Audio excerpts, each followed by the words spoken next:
Hey there, welcome back to Lima Bean Crafting. In today's video, I will be showing you how I made this tiered decor for less than $8 worth of Dollar Tree products. So let's get to it. To make this craft, you will need 2 of these cabinet shelves, 3 of these square glass candle holders, a little less than 2 packs of nautical rope with the 3 strands undone, and some jute twine. So to start, let's build the frames. For both the tall and short frames, we will begin the same way. We are going to take these diagonal cutters to remove the outer 8 wires from the shelf, 4 from each side. Once those are removed, we are going to remove the center 2 wires. When we are done cutting, your cabinet shelf should look like this. I am going to save these cut wires to use in a future craft. Next, we are going to wrap the 4 smaller wires with our jute twine. In my test run, I saved this step towards the end, but I found it made things more difficult than it needed to be. So I suggest doing this step at the beginning. I just tied a small knot at one end, wrapped the wire, and secured the twine at the other end with another knot. It's okay if a little bit of the end of the string is hanging out because we will be covering it up later.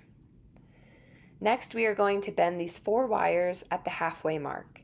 Getting this started is the most difficult part, but after the initial bend, it does get easier. Essentially, from the side, we want our frame to look like the letter M. Then you want to take the outer wrapped wires and cross them over the inner wrapped wires. Here I'm pushing them under because my frame is flipped upside down. These original outer wires are going to be what holds up our glass candle holders, and the original inner wires are going to serve as a sort of side rail for our candle holders. Then we are going to pinch the wires and adjust them to our liking. I kind of pinched the half of the wire closest to the original fold to create 2 more little folds. Also, I used my candle holder to guide the process, and I found that it really helped. Once our thinner wires have been adjusted to fit our candle holder to our liking, we are going to adjust the thicker wires to a design that we like. To form the taller frame, I first bent the legs straight, and then where the thinner wires attached, I bent the thicker wire. This made a very tall stand, so to cope with that, I crisscrossed the legs, and this is what it looked like unwrapped. Then, where the wires crossed, I added a little bow using the jute twine. From this stage, for the smaller frame, I began to bend the thicker wire to resemble something like a spider. However, these thicker wires are easier to bend once they are wrapped with the nautical rope strands, because then the sharper areas where we cut the wires are going to be covered. So that's what we're going to do before we finish forming the medium-sized frame. I just put a little hot glue at the end of one leg and began wrapping one of the strands of nautical rope around the thicker wire. When we get to the thinner wires, this will be the time to hide any of the jute twine that was sticking out.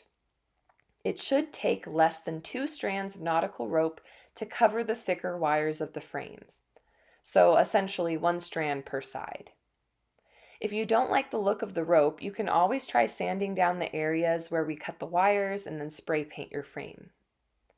When my entire frame was covered, I adjusted the thicker wires or legs of the frame to my liking, in this case securing the knees of the legs with a little bow of jute twine, and called it a day. I like how you really can form these frames into a design of your choosing. The amount of directions I could have taken each of these frames is endless, so be creative and make it your own. Now that the frames are done, let's go ahead and deal with the glass candle holders. One trick to removing the stickers with ease is to use heat. As you can see, after just a few seconds with my embossing tool, the sticker comes off clean. Next, we are going to clean the surface with some rubbing alcohol and then cover it up with some spray paint. I used this white spray paint that I picked up from Walmart for less than $1. I had to do 2 to 3 coats for a really opaque look. Once the spray paint dried, it was time to put the candle holders in the frame that I created and added some additional decorations. I used the fake clip-on succulents Dollar Tree is selling this season, but you could use candles or some other type of floral pieces. I really loved how this turned out, and I hope you did too. Don't forget to subscribe and give this video a big thumbs up, and I'll catch you in the next one.